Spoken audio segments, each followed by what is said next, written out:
சொன்னோம் இல்லையா, அவங்க இந்த ஸ்வரூபங்கிறத இன்னொரு பாட்டிக்கும் எடுத்து காமிச்சாங்க.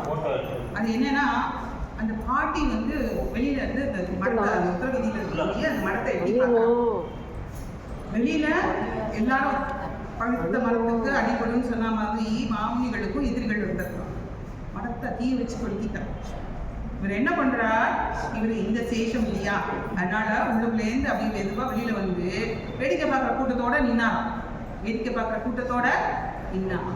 இன்னொரு தடவை ஒரு பாட்டி ஜன்னல் வழியா விட்டு உள்ள மாமுனிகள் என்ன பண்றாரு.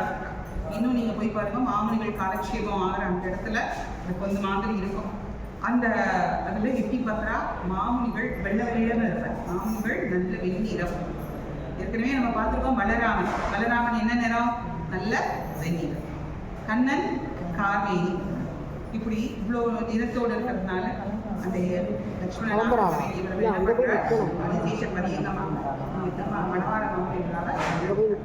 ஆழ்வார் ஆச்சாரியர்கள் எல்லாத்தையும் தினந்தோறும் அனுசரித்துக் கொண்டு ஆழ்வார்கள் ஆச்சாரியர்கள் வழிகாட்டுதல்படி நித்தியம் இந்த கைங்கரியங்கள் எல்லாம் பெருமானி இந்த உபாயம் பேர் அறிந்து அவன் திருவடியை பற்றி கொண்டு ஆண்டாள் நாச்சியாரின் திருவிடைகளின் சரணம் கூறுவோம்.